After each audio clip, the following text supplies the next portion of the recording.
So hello friends, welcome to my channel Study with me. Today we will discuss about Sri Aurobindo.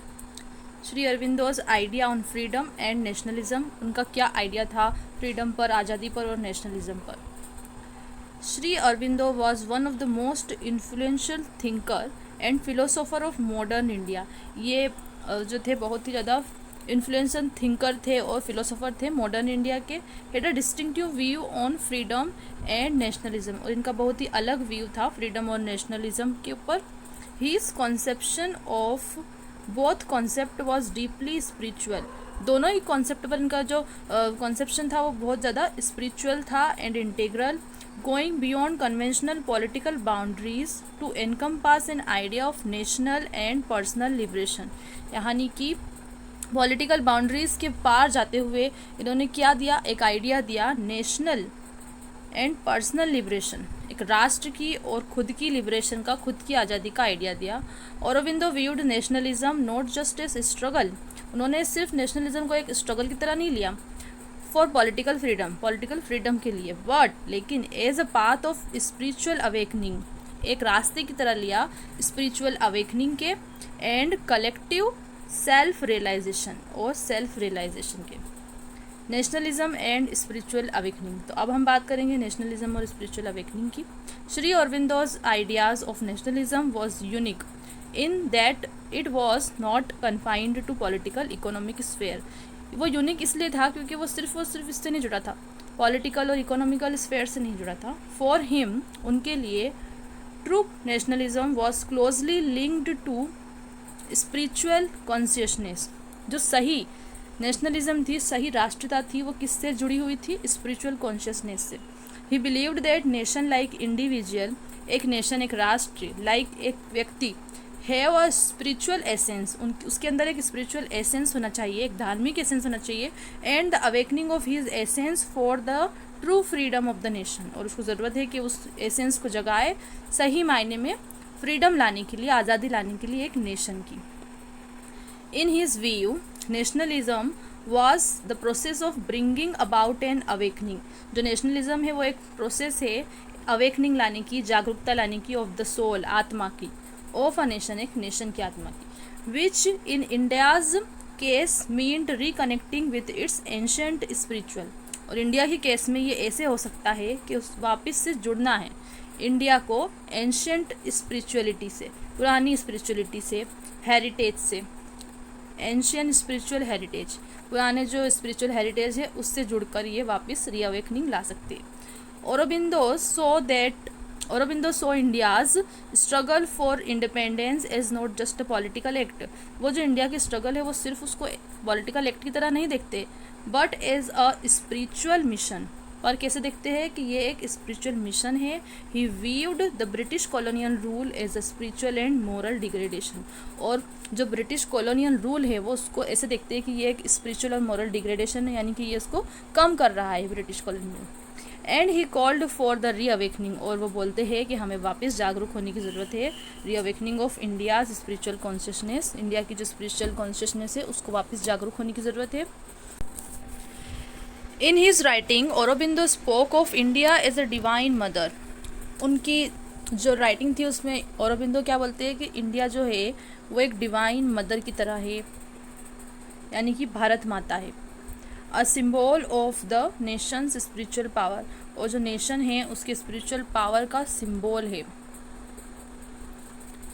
He believed that India's nationalism should not be based solely on material और territorial concern. वो ये मानते हैं कि जो India का nation है, India's nationalism, जो इंडिया का राष्ट्रता है वो सिर्फ और सिर्फ सोनली मटेरियल और टेरिटोरियल कंसर्न पर बेस नहीं होना चाहिए, but should be about the revival of India's spiritual and essence. लेकिन किस पर डिपेंड होना चाहिए, revival of India's spiritual essence.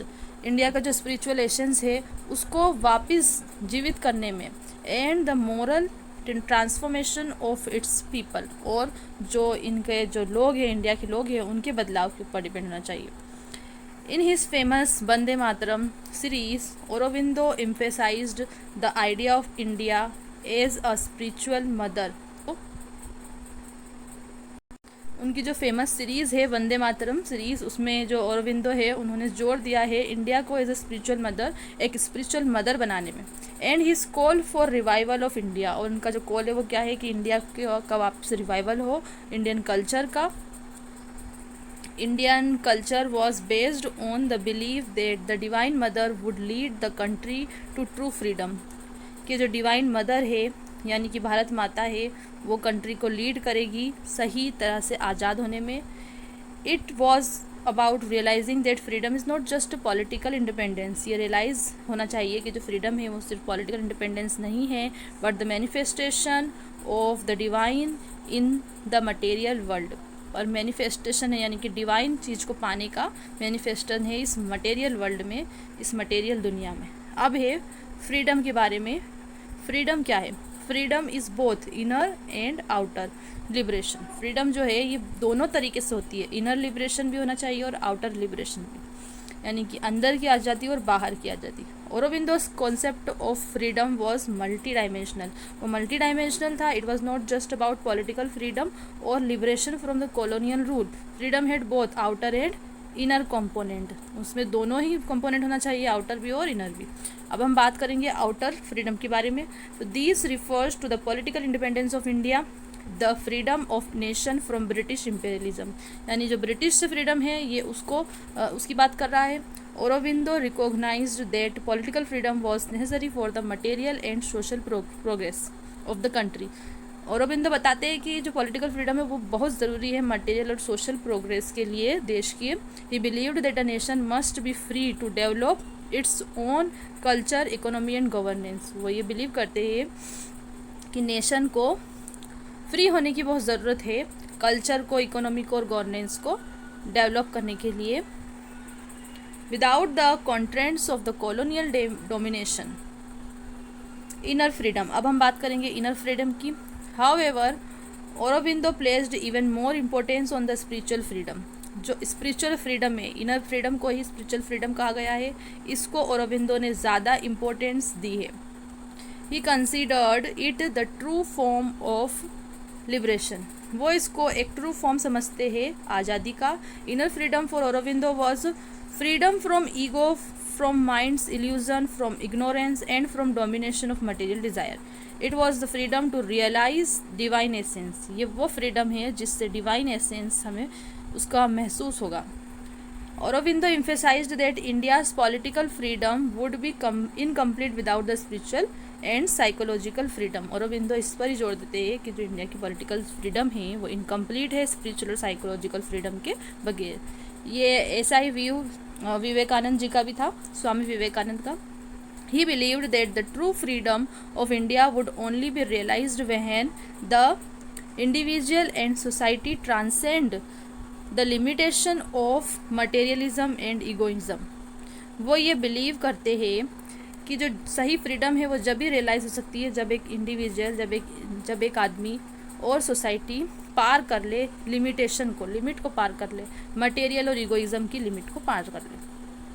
फिर है फ्रीडम ऑफ मटेरियलिज्म। अब ये फ्रीडम ऑफ मटेरियलिज्म क्या है? Ghost idea of freedom. Aurobindo was critical of western concept of freedom. जो औरोबिंदो थे वो खिलाफ थे वेस्टर्न कॉन्सेप्ट के फ्रीडम के, which he saw as materialistic and ego concern, जिसको वो देखते थे एक मटेरियलिस्टिक तरीके से और ईगो कंसर्न तरीके से। Refers to it a ghost idea of freedom, और इसको वो क्या समझते थे? एक ghost idea of freedom.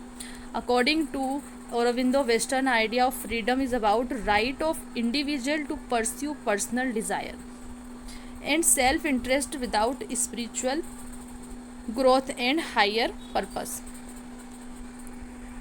The materialistic view of freedom was in his words. जो मटेरियलिस्टिक जो व्यू है फ्रीडम के वो उनके वर्ड्स में दिखते हैं।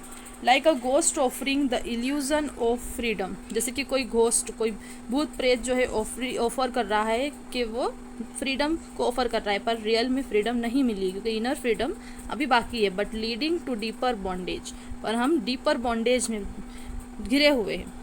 Role of individual in nationalism and freedom. अब क्या रोल है एक इंसान का, एक आदमी का नेशनलिज्म में और फ्रीडम के अंदर? Freedom Aurobindo's idea on nationalism and freedom were also connected to his belief, वो उसके belief से connect थे, in the importance of individual.